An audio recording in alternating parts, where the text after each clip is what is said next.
Good evening, everyone. I would like to welcome you to the December 9th, 2025 Board of Education meeting. We are calling the meeting to order and it is 7:05 p.m. And if everyone could please rise for the Pledge of Allegiance. Flag, United States of America, to the republic for which it stands, one nation, under God, indivisible, liberty and justice for all.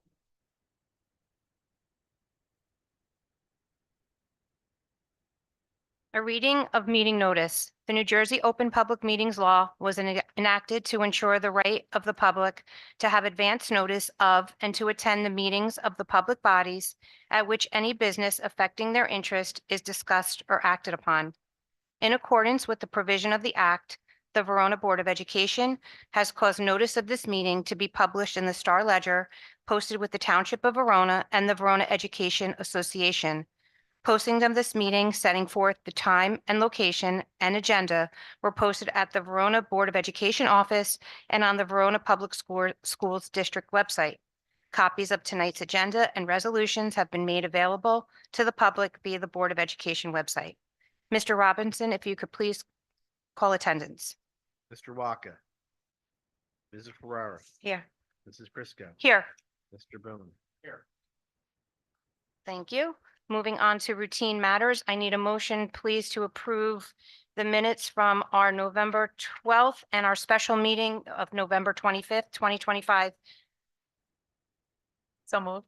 Moved by Mrs. Ferrara, seconded by Second. Mr. Boone. Any discussions? Mr. Robinson, if you could please call roll. Mrs. Ferrara. Yes. Mrs. Briscoe. Yes, Mr. Boone. Yes. thank you. On to our superintendent's report by Ms. Diane Di Giuseppe. Can we Move it. move it? How? Sure. Mr. Seriella and the AP presentation first. Sure. So let's move on to our agenda. We are going to do our presentation by our audit presentation by Mr. Ray Sarinello. Good evening, everybody. So what I have in front of you tonight is an excerpt from the audit. It's one of the financial schedules. I don't think going through the 155 pages of full audit is really necessary. So what I try and do is just present to you the financial information that affects your decisions, which is the budgetary basis financial statements for the operating fund. This is, the primary source of where the district's business operations run through. And so that's what your budget is based on. It's the decisions you make and how the school and the district is being run. So that's the, I feel the most important financial information for you to see.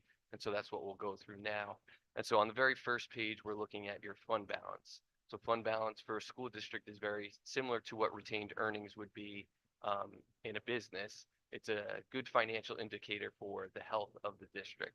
And so normally we just have the 1 year presentation, but I thought it was important to see 3 years comparative. And even, I went back and looked 5 years back just to give some perspective on where we are. So if you look at the second number up from the bottom is the total fund balance. So you'll see your fund balance in 2023 was 5.6 million. In 2024, it was 6.8. And at the end of 2025, it was 5.9. So we are seeing a reduction in the fund balance this year. So I think what this year was a little bit of a corrective year. Your fund balance at the end of 2021 was 4.1 million and increased up to 6.8 million last year. You're seeing a very big increase in a short amount of time. We're getting back probably to a more normal fund balance picture at the end of 2024. And, two primary reasons for that. If you look at that very bottom number to subsequent year, that's a number of your own fund balance that you're using to balance the budget. So it's almost like you're drawing down on your own funds to help balance the budget. And there's a balance there. If you start to use too much, your fund balance will start to come down. And you'll see that the fund balance went from the fund balance being used went from 900,000 to 1.4 million, down closer to the $900,000 number. So that $1.4 million was a little bit too much fund balance to be used to be balancing the budget. So we're seeing a little bit of a decline in the fund balance. The good thing is that we're back down to that $900,000 number. We're probably going to see more of a stabilization year in the, sure I get my years right, 25, 26 year, because we're using less of our fund balance. So that's a little bit of the reason for the decline. I'll quickly go through the different categories of fund balance that you have. So you have unassigned fund balance. That's a fund balance number that is left over at the end of the day. The maximum it can be is 2% of your operation. So that's a statutorily capped fund balance. It's really there to, help promote cash flow, make sure that you have enough funds on hand to pay bills and things like that.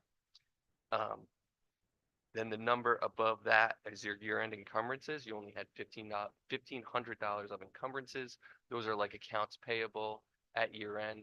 They're monies that haven't been paid out related to the expenses of running the district in the 25 year. Then we get into our reserves. So you have a capital reserve, a maintenance reserve, and an unemployment compensation reserve. The capital reserve is probably the most important one. It's funds that are set aside to use for future capital projects. We see this in a lot of districts. A lot of our, school buildings were built in the 20s, 30s, 40s, and 50s. And so there's a large capital need. I know when I started, as your auditor, your capital reserve was next to nothing. So it's been nice over the last 5 or so years as that fund balance has grown. We put some money into capital reserve to make sure for the future we're trying to protect our assets and make sure that our buildings are, in good quality shape, which all districts are having a hard time keeping up with as expenses rise. So then you also have a maintenance reserve that can be used for maintenance projects, and unemployment is there for future unemployment needs for the employees should they ever need it. The last numbers I want to talk about is the excess surplus, and that's what I'm talking about when we look at that to subsequent year number. It's the amount of fund balance that you're using in the future to help balance future budgets. So the excess surplus is kind of funny because it's generated after year end. So your excess surplus generated in 1 year isn't going to be used to the next subsequent year because we don't know that number at June 30th. So how can we start a year with an excess surplus if we haven't fully closed out our books yet? So it's a rolling number. So the number generated in 2024, which is going to be used in the 25-26 year, is 913,000.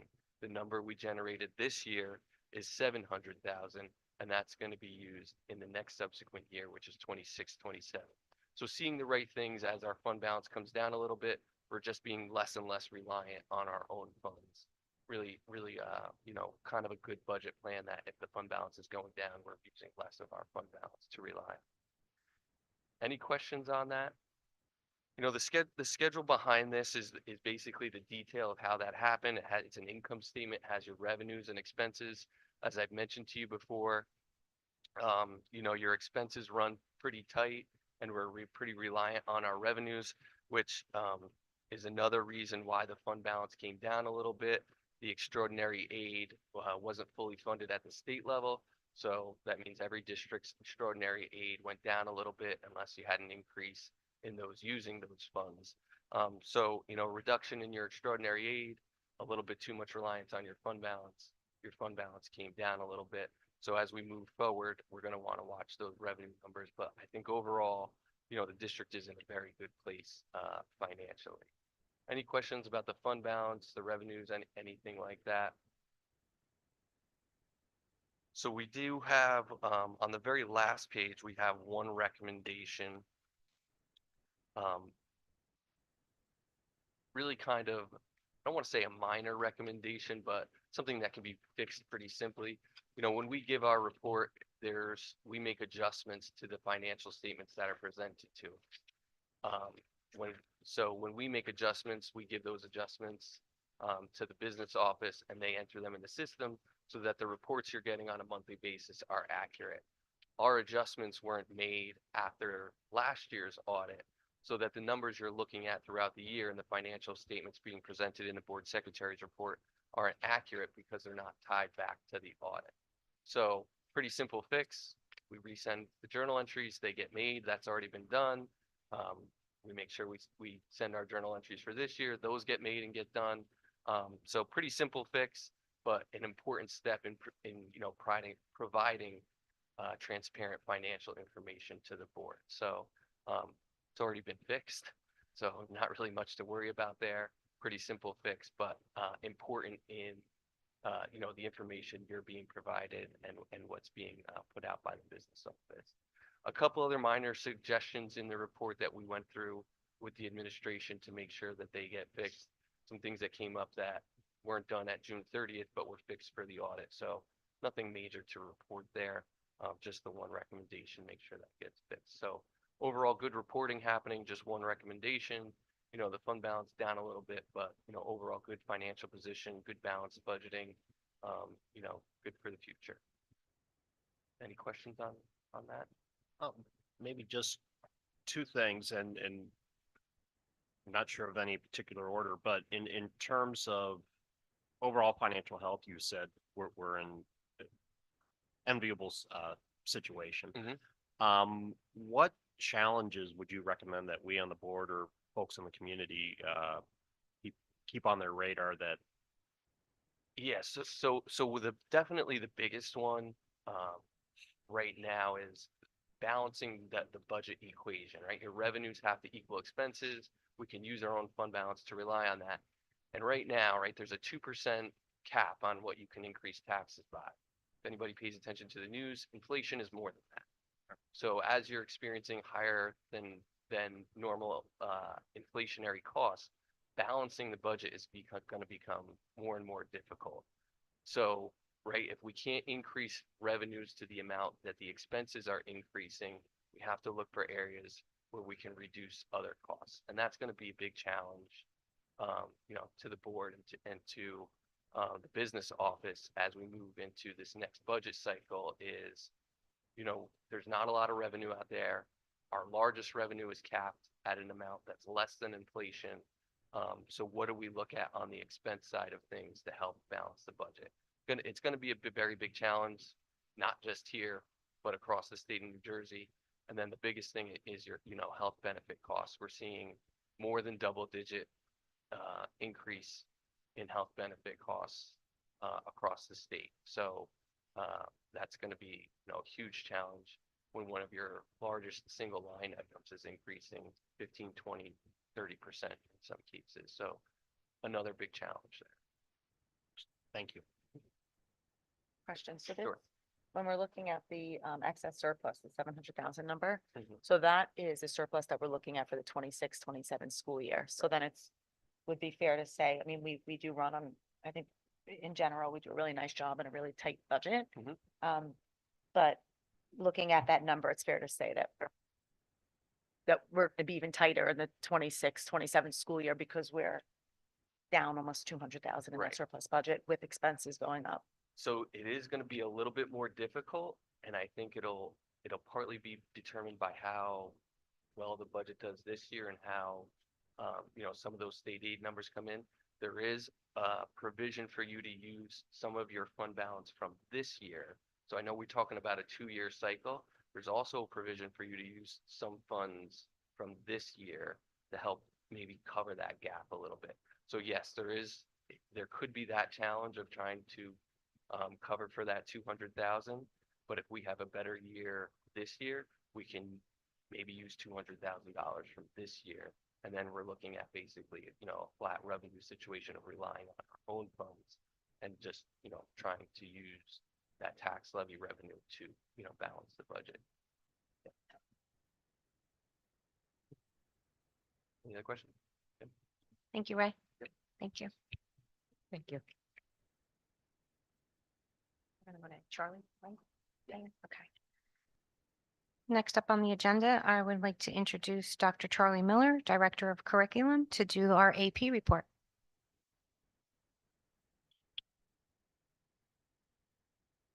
Good evening, everyone. Thank you for everyone for coming out tonight. Thank you. and we prepared a little slideshow that's coming up on the screen. If you can't see it, I'll say it out loud, and I'm sorry to block you. I will try to move this way a little. I'll shuffle. Yeah, I know. I'll just like duck every now and then so thank you for coming out. Been saying this for years, but I was a teacher for years and I coached, and we always had a lot of these highlights for the kids that we coached, but why not have highlights and presentations, certificates for our kids who put in sometimes not even hundreds, but thousands of hours, depending on the amount of AP courses that they take. So in case anyone doesn't know, and I think the crowd does know, but our advanced placement courses are college courses that kids can take advantage of in high school. It gives us an opportunity to see, and for parents to say, I'm a parent as well, is my child ready for some of these courses? Let's try some of this. And what's good about being in high school is that you can see your teacher like every day. Sometimes when you get to college, they're like, well, I have office hours on Friday at 5. You're like, oh, that's great. And if it's a mature college student, it works. But if not, you're like, well, so the availability at high school is really nice to have. And we're up to offering around 26 advanced placement courses.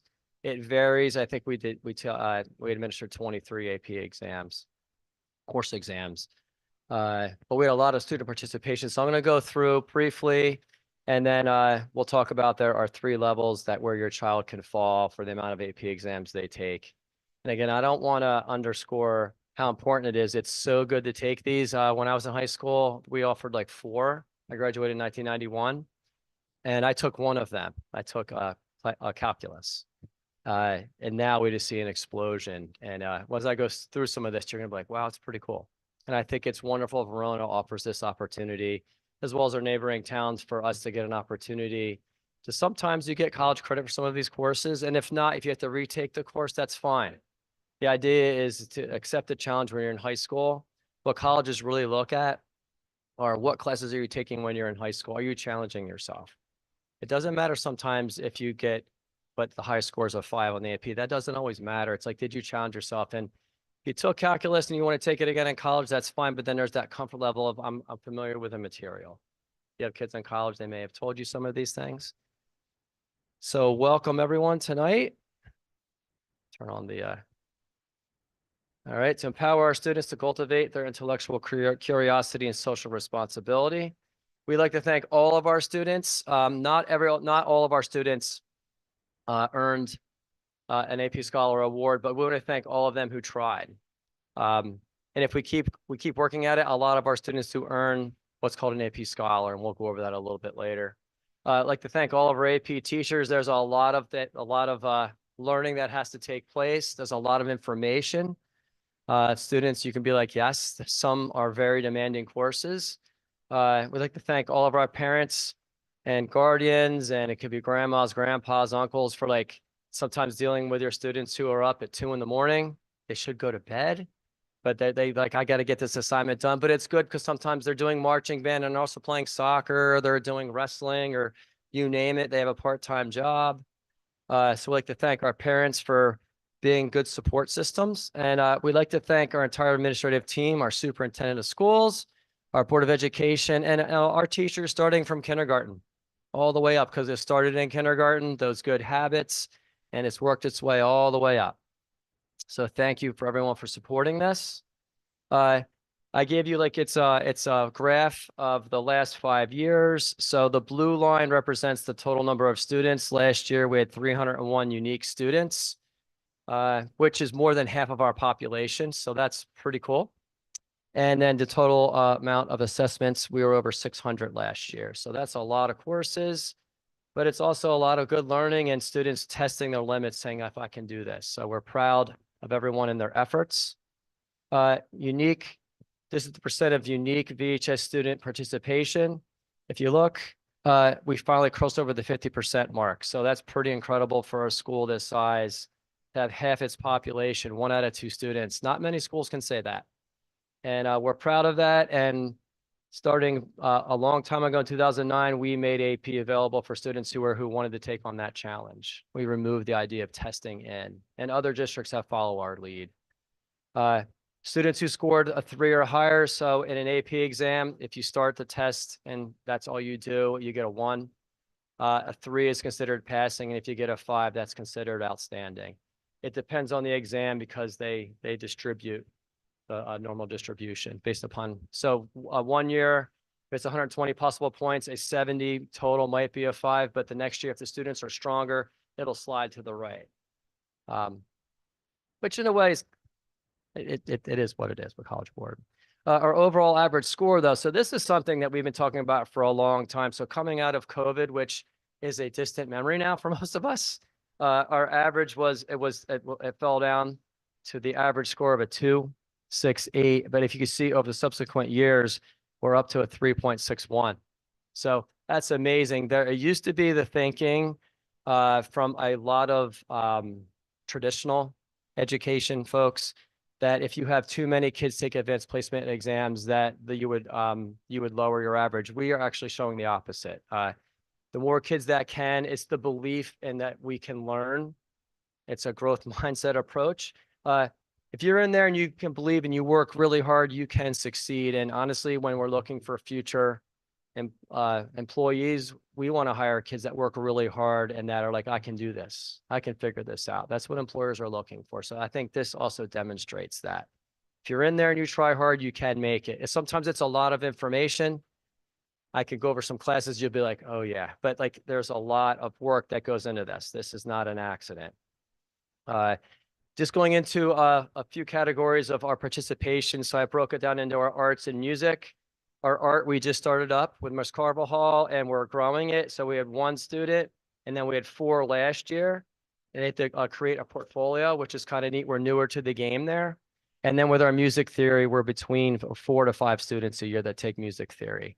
When we go to our ELA and world language participation, English language and composition is generally a junior course. And if you look at Lit, it tends to be a senior level course. We also offer what are called Syracuse and University Project Advanced courses, those SUPA courses. They're dual enrollment through Syracuse. And then we have our Chinese, French, and our special ed. I'm sorry, our Spanish. My apologies. And then if you look here, European history is offered like every other year because most of our students who take that are seniors and there's just so many electives that they can take. So it depends. But if you look at Human Geo is a really strongly taken course. It's up to almost near 200 students over the last 5 years. And then we have government and politics, we have United States history, and then we have world history, which is offered primarily to our students who are freshmen when they come in. We flip over to math.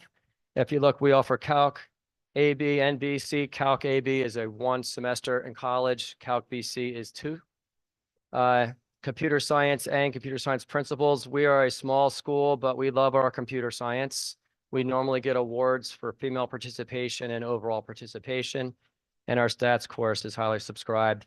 Stats is a really good course to take, especially if you don't know what you want to do in college, because you will probably take it again. If you're not studying math, you will take a stats class because it's kind of a safe class. But if you take it here and you learn when you get to college, you can tutor and you can charge some of your friends money.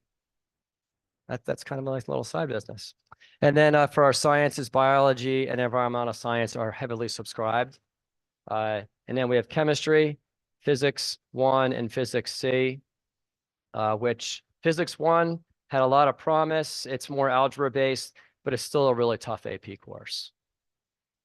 And then if we look at our social sciences, we have our economics, macro and micro, and it's offered every other year. And Dr. Tamboro teaches that, and he does a fantastic job of teaching that course.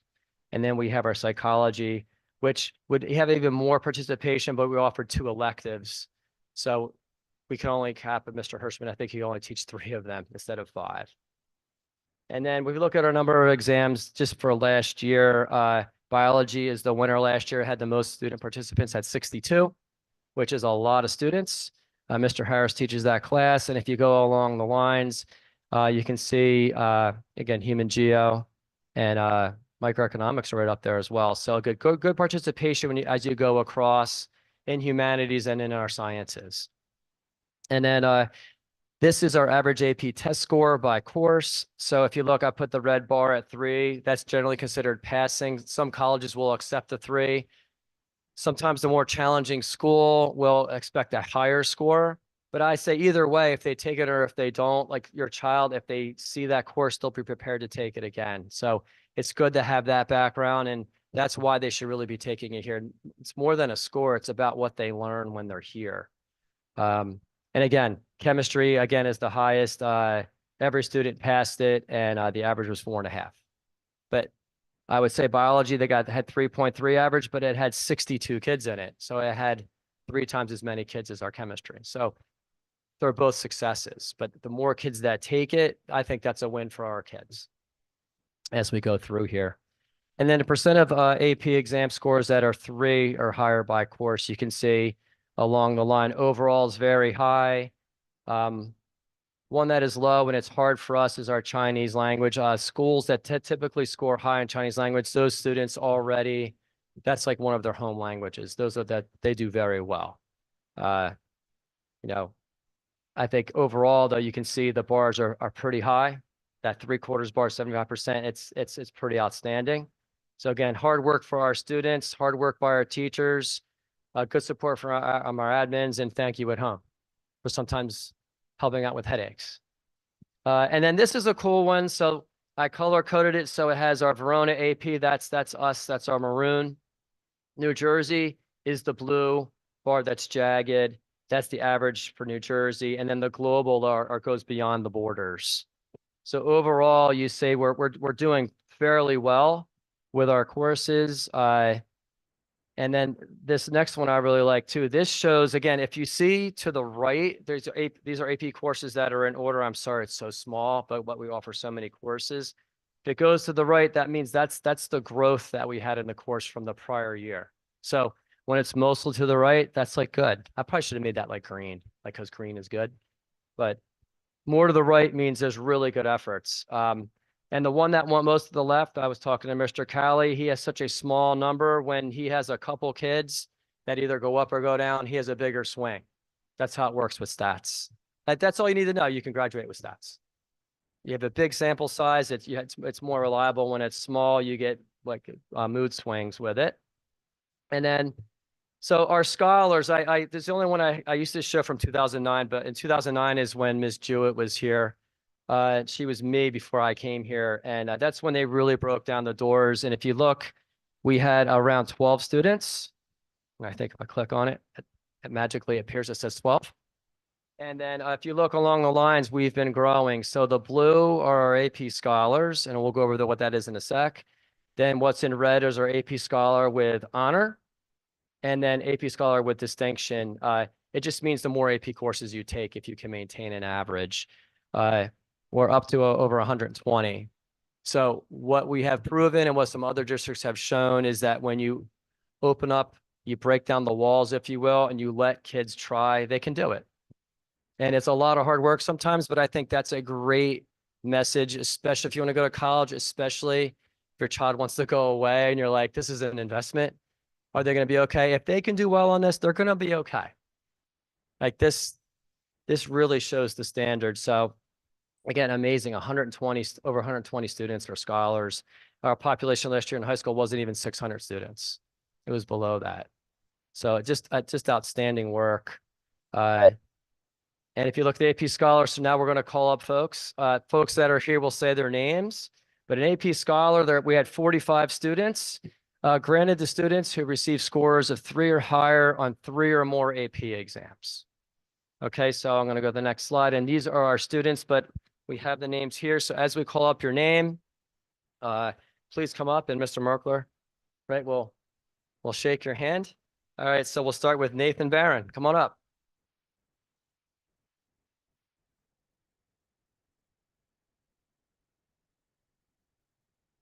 Lauren Foley.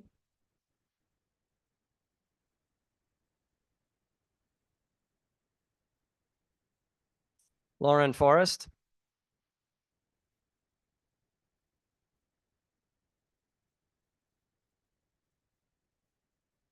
Josephine Garnett. Congratulations. Michael Kula.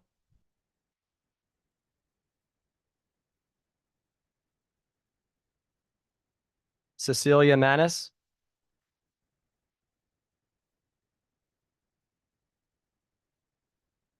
Michael McHugh.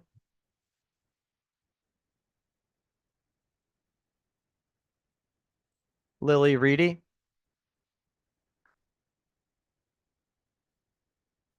Congrats. James Russell.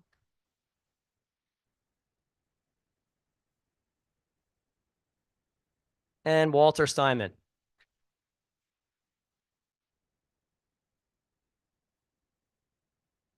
Okay, so congratulations to all. Now we're going to move on to our AP Scholar with Honor. There were 30 students. Thank you, Mr. Merkler. And these are students granted to students who receive an average of at least a 3.25 on all AP exams taken and scores of 3 or higher on 4 or more. So again, the stakes go up a little bit. These are the names of our students for our viewing audience here and at home. So we will begin with Andrew Ackerman.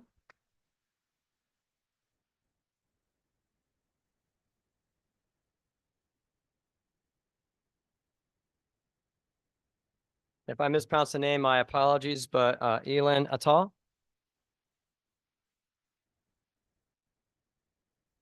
Congrats. Zachary Bermeo.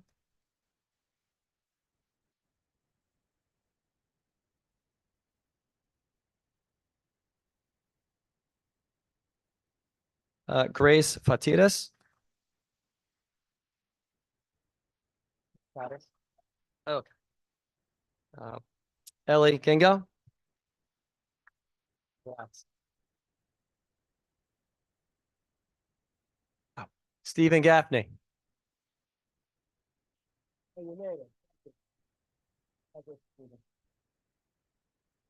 Victoria Harvey.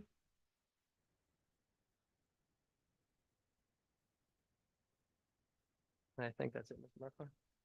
Okay. And our last category, AP Scholar with Distinction. There are 46 students. Granted to students who receive an average score of at least 3.5 on all AP exams and scores of 3 or higher on 5 or more of these exams. So sometimes we have students that are in double digits that get here. So it's a lot of work and a lot of time. So we want to recognize and we thank you for putting in the hard work. It will pay off. Our first student, Sophia Chanana.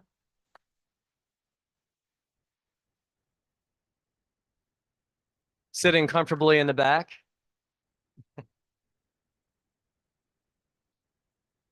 Isabel Derrick.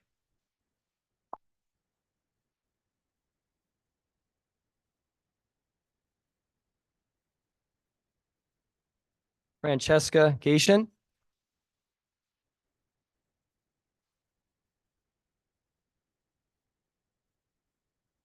Michelle Munkai.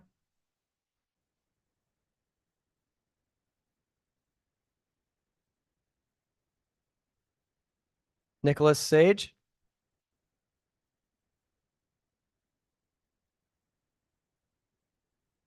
Matthew Schwartz.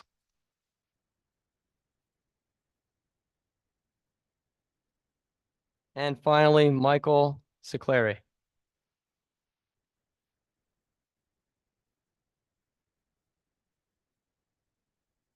Just want to say thanks and congratulations everyone again. And when we're finished with this, we normally take a picture right out in the lobby before you leave. And then I post it on our page. So if you could do that, we do one with the kids and parents. If you'd like to join us for the second, that's fine. And I think those are the names. My apologies. And again, congratulations. Any questions from anyone or good? I just wanted to echo what Mr. Miller had to say. And I'm taking the words right out of your mouth, but trust me when he says it will pay off. This is a lot of effort to lead to this kind of success, and it definitely was worth the effort. And you will reflect a couple years from now on how glad you were that you did it. Thank you. Agreed. Thank you. Thank you, Mr. Miller and Dr. Miller. And thank you all for coming out tonight and congratulations to all on this amazing achievement. And again, echoed Mr. Boone, you will not regret sitting in here and taking all these classes in the future. So congratulations to all, and I wish everyone a wonderful holiday season. Thanks for being here. Thank you. Thank you.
To announce Ryan.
Okay, moving on to our meeting, sorry. Our student report, we're gonna skip because Ryan went to go take a picture. We didn't, unfortunately, he That's our was, AP champion yes, speaker, by the way. I don't know. I don't- So when Ryan comes back, we'll go back to the student report. So I'll go back to superintendent report with Diane DiGiuseppe. Okay, so we got a lot going on tonight, but I do want to report on one thing, which is kind of I'll be reporting on it regularly as we move forward with our instructional focus. So last week we had a professional development for our administrative team, and I've been focusing on the administrative team for the past 3 years regarding really high quality professional development. And it is focused, the board knows, and the community, if they watched the 6 of them that watch the board meetings, just kidding, that we have been focused on restructuring and strengthening tier 1 or core instruction, because we know through research that relying primarily on interventions is, relying on interventions is not the way to move students. So because interventions are reactive, and they're designed to catch students up who have already fallen behind grade level expectations, this approach often means students miss other core instruction in order to get those interventions. And it also taxes resources and staff. So restructuring and strengthening tier 1 instruction is a preventative approach. It benefits all students, maximize efficiencies, and significantly reduces the need for costly and resource intensive interventions, and improves the outcomes up from those students that still require interventions. Because let's be honest, interventions are remain a critical component of the multi-tiered system of supports. They are most effective when they're used as supplemental temporary supports for students who need additional help despite receiving high quality core instruction. So what that means to our students is, and our teachers, is that when you strengthen core instruction, you reduce resource strain. When core instruction is effective, fewer students require that supplementary support, which saves the district money. We always like to, since we just talked about our audit. Increased student engagement, redesign tier 1 instruction shifts the learning environment from passive teacher-directed learning to active student-led collaboration and discourse, which increases intrinsic motivation and engagement. It enhances rigor and deeper learning. Strong tier 1 instruction incorporates research-backed strategies and higher levels of rigor that engage students in critical thinking, complex problem solving, and preparing them for real world success. And it also addresses equity inclusion. It ensures that diverse learning needs are addressed within general education settings, providing equitable access to grade level content for all learners. And we know that that doesn't always happen. And we've seen that with some of our test scores from our students with disabilities. So we are working as an administrative team right now on what is referred to as a destination vision. So what is our destination vision of what instruction will look like in Verona? We began last week by creating a matrix list of changes that have to be addressed in the areas of the role of the teacher, what shifts are going to have to be made in the teacher role, what shifts are going to have to be made in students' roles, and what shifts are going to have to be made in administrative roles. And then we discussed what structures have to be put in place to move our classrooms to high agency, high rigor classrooms. So the vision, a bold vision energizes, it builds trust, it enables a willingness to engage in the change process. And what we have to do as a district is we have to attach our audience's personal why. It has to match our why. Why are we doing it? And in order to achieve that willingness, that motivation and trust to engage in change.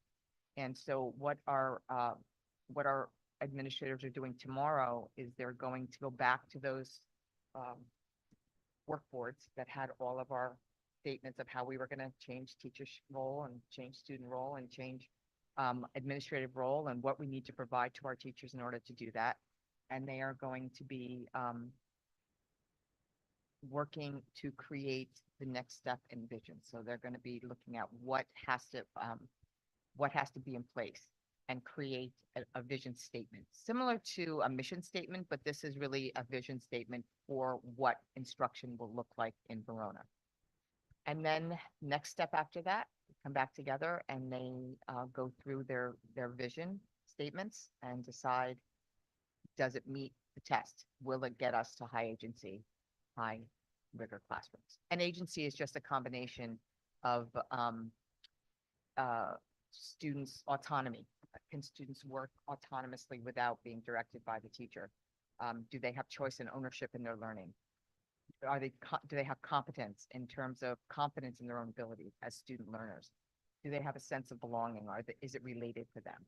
So in order to, that's what agency is. So until you build agency, having students work in high rigor environments is harder.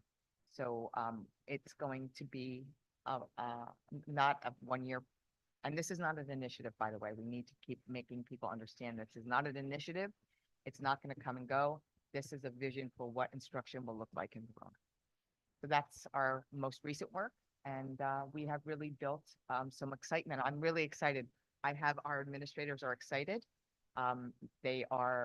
We've approached VP for some help with some things that we did not have in the budget for this year. And we're working to see how much VP can help us continue to move this process because it's the equitable thing. We were talking about, this is an undertaking that I've experienced before. I made this shift. And it's 5-6 years of work. And sometimes it gets discouraging when you're looking at 5 years down the road, we're still going to be working on this. But because it's not an initiative, it is a change in the way we look at. So I was talking to Mrs. Simmons and I said, if we do this wrong, this could fall flat. And she said, you don't have a choice. This is the ethical thing to do. And that was such a nice point that this is the ethical way to look at fairness and equity in teaching children. So that's my report for tonight. Completely overwhelmed right now.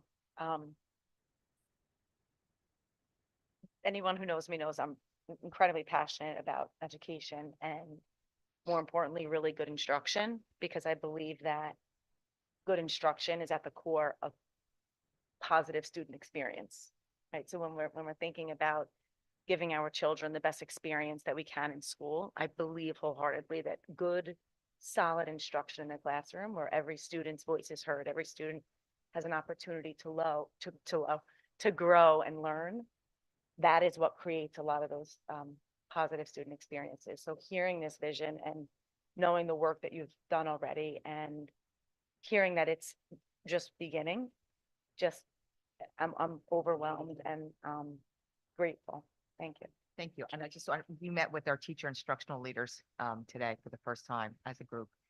And I want them to know that this is not a reflection on Verona instruction. This isn't being done pretty much anywhere in the state of New Jersey. We're the only district undertaking this particular model of instruction in the state of New Jersey. Kinnelon had it, I left, it stopped, so they don't have it anymore. But yeah, so one of the things I was telling the instructional leaders, because we're going to need them in this to help realize this vision, is that this is a legacy instruction that we inherited, right? Teachers inherited that. We were taught that way as learners in K-12. We were taught that way as learners in undergraduate and graduate school. And if you look at the NAEP, and I'm going to do a presentation for the board, a formal presentation, but if you look at the NAEP, the National Assessment of Educational Progress, which is often known as, you know, the nation's report card. If you look from 2009, and you can actually go back before 2009 through 2019, the gap is exactly the same every year. So that shows a structure, an educational structure that is failing. Now, there's other factors in there as well. There's socioeconomic, et cetera. But if the educational structure that we use in the United States, which is really stand and deliver instruction, if that was working, we would see that gap close, and we don't. We haven't, and it actually dropped after 2019 because of the pandemic, and is starting to come back up. But we inherited a legacy, but we are the only ones that can end that legacy. Just one question from me, and maybe this is better served for your presentation, but since it's ongoing, that it's not a one-off initiative, how does this factor, or how does evaluation either of the administrators and of the teachers, how does that factor into this? Well, if you remember, we went to the focused teacher evaluation model. Last year was our first year. This is our second year. That model is supportive of this type of instruction. So, and that's where we're focused this year. We have not started training on model of instruction yet. We're training our teachers now on the evaluation system has a series of protocols. And in the past, and not just Verona, no one looked at the protocols except for when they were about to be observed. That's not unusual. We're training our teachers. You have these protocols, use them to plan instruction, because it's like a cheat sheet for if you're going to introduce new content. Well, these are the structures that are supportive of introduction of new content. If you're going to have students elaborate on content, these are the structures and protocols that you might want to employ in your planning and execution of that lesson to get kids to elaborate on content. If you're trying to deepen instruction, well, these are the protocols you want to go to for your planning. And it gives them a roadmap to say, okay, well, this is new content, so I know where I need to be. They have been working in this content or process for quite a while. I want to deepen their understanding of that, so I know where to go to find what are the strategies, the best practice or most high yield strategies, whatever you want to call them, to get kids to deepen their instruction. So and the principal and administrator, district administrator evaluation systems are also based in how do they support their teachers to support their students. Yeah. Moving on to our business administrator report, Mr. Robinson. I don't have any you don't have a specific report. This is my last meeting. You guys are going to be left in good hands with James. James, yeah. You got a great superintendent, you got a great board. You guys are a real great Well, district to be a part of. So you guys, again, thank will you. be in good shape. That's my report. Thank you. And thank you for being here with us.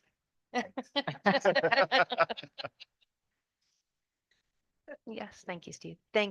Moving on to our student report with Ryan Go. Okay, good evening. So I hope everyone had a good Thanksgiving. And despite our winter sports season starting, I just still like to commend some of the fall sports team achievements that have been happening over the course of November and December, right? And I just like to congratulate, firstly, all our fall athletes who were awarded all conference honors this year. And additionally, congratulations to 6 of our senior field hockey girls for being selected for the NJFHCA Senior All-Stars team. And thank you to the cheer program for organizing their year-end banquet. They were giving back to the community and also celebrating a hard season of work by organizing a food drive. And also congratulations to their Team White for winning a bid to the Nationals in Orlando, Florida this year. And as we mentioned these accomplishments, I think it would be certainly be remiss not to mention the performance from our record-breaking girls soccer season. And the 2025 season was definitely phenomenal as the team had amassed a staggering 18-4 record before advancing to finals for the first time in VHS history. And these exceptional achievements were even commended by the township at this year's annual fair in the square. And as always, congratulations to the girls team for such a remarkable season. And now onto winter sports. I'd like to recognize the swim team for their fundraising efforts for the Verona Children's Fund. And the team was able to amass over $600 in donations for children in need of support. And moving on to hockey, last Friday, our combined Verona Glen Ridge team had scored a victory against Watchung Hills in the first game of the season with a game tonight against Scotch Plains. The boys basketball team had their first game against Bloomfield yesterday with an upcoming game this week against the Manchester Regional this Thursday at VHS and an away game against Milburn this Saturday morning. And beyond athletics, the music program had some key highlights, and both the concert and chamber choirs had already begun, I guess, spreading holiday cheer at Fair in the Square over the past Saturday, and even before then, caroling at various local businesses.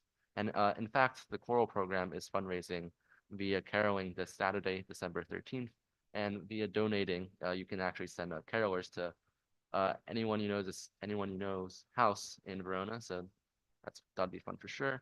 And in other news, Chamber Choir had participated in the Invitational NJSMA Choir Festival at Montclair State University last week, and the choir was given the chance to be selected to perform and work with distinguished music educators from all over the state. And looking forward to the next few weeks, the VHS Winter Concert is next Thursday, December 18th at 7 p.m. This concert will feature our choral program and concert band alongside percussion, jazz, chamber, and even student-led ensembles performing classical holiday pieces as we usher in the Christmas season. And in the spirit of Christmas cheer, the Hawkins Street Toy Drive is well underway, and the Student Council is collecting toys from grades K-4 to give kids at Hawkins Street School in New York an unforgettable Christmas experience. So I definitely would encourage donating to this extremely worthwhile cause. And if you do donate, please donate toys around $15 and indicate on the wrapping with a post-it note noting the intended grade and gender. Donations will be accepted in the VHS main lobby until next Monday, the 15th. And I always attend this trip when we have student council host it and we take a day off school to do it. And it's just really, it's such a fulfilling experience. Like they have like the whole gym set up in that school, and we have everyone in student council working the stands and having these little like kids go on, like you like climb up the grades from kindergarten to like fourth grade, and they're all like equally happy just to like get free stuff. And it's honestly just like, it's kind of fulfilling to see their faces. So it's definitely such a worthwhile cause to definitely, if you're able to pitch in, and if you have a high schooler, just get them, just send some presents in those boxes in the main lobby. So otherwise, in extracurriculars, our students are still excelling in our academic clubs, which our Model UN team recently competing last Saturday at the Master's School in Dobbs Ferry, with 3 students coming out of competition with awards. And last month, our academic team had a strong showing at competition at Columbia University. And I also wanted to highlight another successful thing that happened last week, which was the blood drive that was hosted by the Anatomy Club. And they partnered with Vitolence, which is a kind of a nonprofit independent blood service provider. And they hosted a donation drive for the holiday season. And they were just giving back something greater than just like a gift to people in need per se. And the turnout was definitely remarkable, especially among the students. It And was. It really was. yeah, exactly. Yeah, and it's really like, I think it's so incredible that like even we had so much participation with our students, the staff, and generally overall, and it was just means a lot for such a vital cause. And I definitely think everyone who came out to participate, like the, sorry, deserves a thank you. And once again, I would also extend my congratulations to our AP scholars that we just announced. Including And you. yeah, thank you. And that would be my report for tonight. Yeah, we And- didn't want to let Ryan leave that, Yeah. that about himself. I have a question for you, Ryan. I don't know whether you're gonna be able to answer me. It might be a big secret. Are we gonna hear Sleigh Ride this year? Yes. Yes. Thank you so much, Ryan, for that wonderful report. And you guys have been very busy. It looks like. Thank you. Moving on to committee reports. Finance and facilities. Mike, you want to take that? It's brief. Yeah, real brief. The big, huge highlight, of course, was the audit report as discussed earlier. One thing to note, in terms of, facilities as it impacts finance, probably the, beginning of calendar year 26.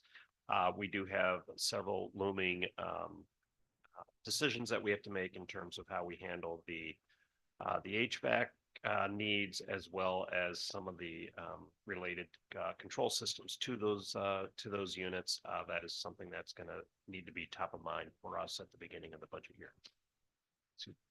Excuse me. Oh, thank you, and as Mhm. well as the press box. Thank you.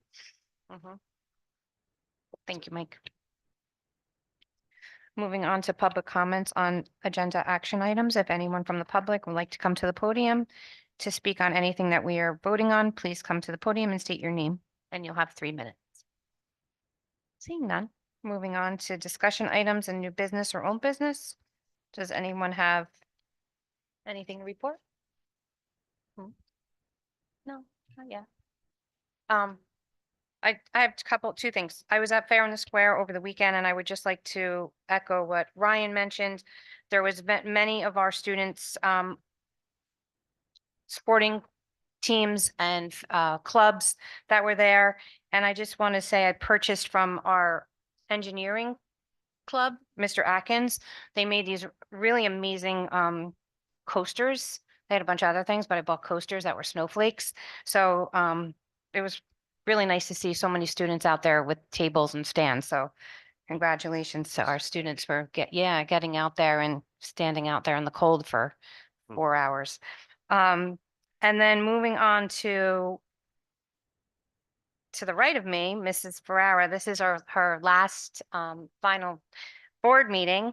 I can't believe it's been 3 years that we served together. So I am definitely going to miss having you and your expertise in especially the education piece and your desire and passion for the love of education and our students, and your adults going to be missed dearly.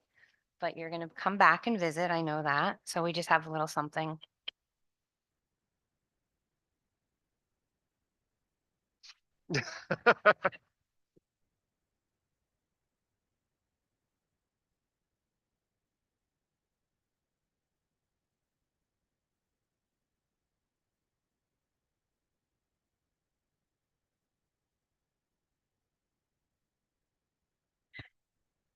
Oh, gosh. Okay. So I want to thank the community um, for giving me the opportunity to serve. This has really been a tremendous pleasure for me. I'm really proud of the accomplishments that we have made as a board under Misty Giuseppe's leadership over the past 3 years. Many of the reasons that I found myself running, right? Many of the reasons that I ran, I should say, have been either tasked and completed or on their way. So I see the district moving in what I believe is a really great direction. So I'm incredibly grateful for that. I also have had really tremendous experiences and made friends while being on this board. So I want to thank you all as well. I also am proud of us for setting what I believe is a really wonderful example for what it means to serve the public in our communities. So thank you for giving me the opportunity to do that with you. And I want to welcome Serena and Matt. I know that you both will do an absolutely amazing job and bring a new fresh lens. So I'm excited to see that, and I welcome you, and I knew you are going to absolutely love it. And that's it. Thank you so much.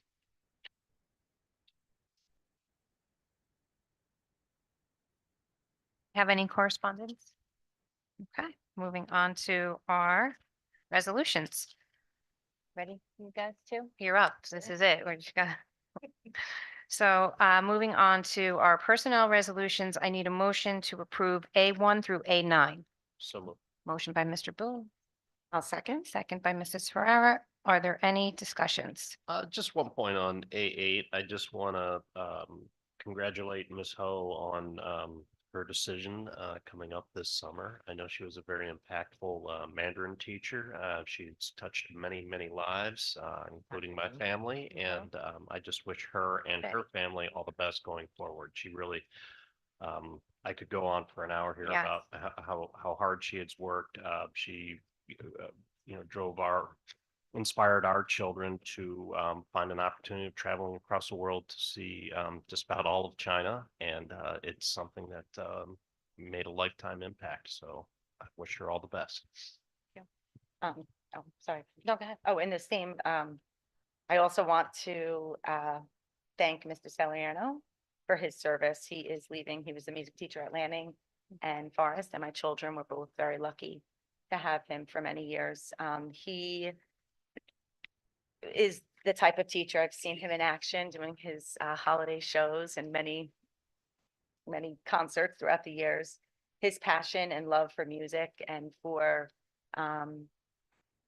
inspiring children is remarkable. I remember when my kids were little, they were doing Journey.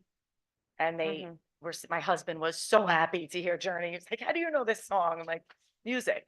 But it's really nice. He always brought really great music into the kids' lives. So thank you very much. And just real quick, I'd like to welcome Mr. Spinella, who's here tonight with us. Welcome to Verona. We're welcome to have you as our Director of Facilities. So I need a motion, motion, Every- vote, yeah, Vote. vote, Mrs. Ferrara, Yes. Mrs. Prisco. yes. Mr. Boone. Yes. Thank you. Moving on to education, please. I need a motion to approve B1 through B8. Oh, no, B9. B9. Motion by Mr. Boone, seconded by, I'll second. any discussion? Mr. Robinson? Mrs. Ferrara, Yes. Mrs. Prisco. Yes, Mr. Boone. Yes. thank you. Moving on to athletics co-curricular, I need a motion to approve C1 through C8. So moved. Motion by Mrs. I'll Ferrara, second. seconded by Mr. Boone. Any discussion? I just love that the kids are going to MoMA and Studio 54. What a really incredible opportunity. This is what we get for living so close to New York City. It's a blessing. Roll call? Ferrara. Yes. Mrs. Prisco. Yes. Mr. Boone. Yes. Thank you. Moving on to facilities, need a motion to approve D1. So moved. Motion by Mr. Boone, seconded by I'll second. Mrs. Ferrara. Any discussion? Mr. Robinson? please Mrs. call roll. Ferrara, Yes. Mrs. Prisco. Yes, Mr. Boone. Yes. thank you. Moving on to our finance resolutions, I need a motion to approve E1 all the way through E14. Motion by So moved. I'll second. Mrs. Ferrara, seconded by Mr. Boone. Any discussion? Mr. Robinson? Mrs. Ferrara, Yes. Mrs. Prisco. Yes, Mr. Boone. Yes. thank you. Moving on to governance and policy, I need a motion for F1. Motion So by moved. Mr. Boone, second by Mrs. Ferrara. Any discussion? Seeing none, Mr. Robinson? Mrs. Ferrara, Yes. Mrs. Prisco. Yes, Mr. Boone. Yes. thank you. Moving on to public comments on any items. If you have anything you'd like to state, please come to the podium and state your name. Oh, we have someone running. You're gonna time me, right? Okay. Denise Frizella, Verona, New Jersey. I just wanted to thank Ms. Ferrer for her service. I did not know her prior to running for the board, and now I am proud to count her as one of my friends. We ran together at the same time 3 years ago, and I've had the privilege of working on multiple committees with her. Her dedication to Verona, to our students, to our teacher, is admirable. And I think Verona is a better place because she was on the board. I know for me it was bittersweet having to step off, and I know knowing Miss Verona Diana, it is also bittersweet.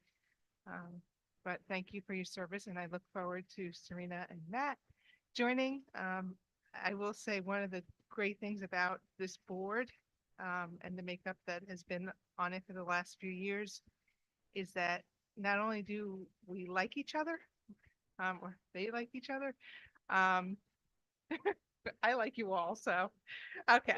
Not only do we like each other, but we each bring our own experience, education, and background to the board to better serve our community. I think it's something that gets missed in other boards where it's a little bit more prescribed, maybe because we're so small.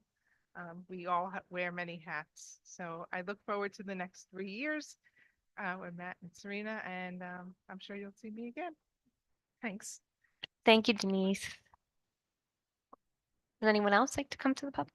podium? I'll hop in with some comments. Okay. Because I'm assisting the personnel section, but I definitely like to talk about both Mr. Saliano and Ms. Ho, definitely, because I mean, as I've been exposed to both the music and theater program, I've had my fair share of experiences with Mr. Saliano, and I think he's such a fantastic music educator. It's definitely sad to see him go from the elementary level at Verona schools because he's such a, I guess, a vibrant person and positive force. And even with him working with the high schoolers in the musical whatnot, he's been really positive for our programs throughout the entire school district. So he'll definitely be missed, and we're not sure if we'll retain him for the musicals and the drama productions in the next few years, but hopefully he'll be able to stay with Verona a little bit. And Miss Ho, despite the fact that I've never even touched a Mandarin course, I've had my fair share of conversations with her, and she's definitely such like a positive force as well. But I don't think like there's any student who hasn't said that Miss Ho is a nice person, and that like ranges from people who takes French and Spanish as well. And I think she's had such a great tenure here, and she's so well known. Every teacher loves her as well, so she'll definitely be missed. And with her smiling in the hallways and just saying hi to everyone, so definitely. And I would also like to bid my farewell to Miss Ferrer as well, and thanks so much for your service. And also welcoming Mr. Mrs. Kanodik and Mr. Perna to the board as well. Ryan, I have a plan to get Mr. Saliano back. I don't like losing good teachers, so I have a plan. Thank you, Ryan. Does anyone else like to? Okay, seeing none. Our next public meeting will be held on January 8th, 2026, beginning with confidential session at 6 p.m. and public session at 7 p.m. in the Verona High School Learning Commons. I need a motion for the meeting to adjourn. Motion by Mrs. Farrow, seconded by Mr. Boone. All in favor? Aye. It is 8:14. And everyone have a wonderful holiday. Thank you.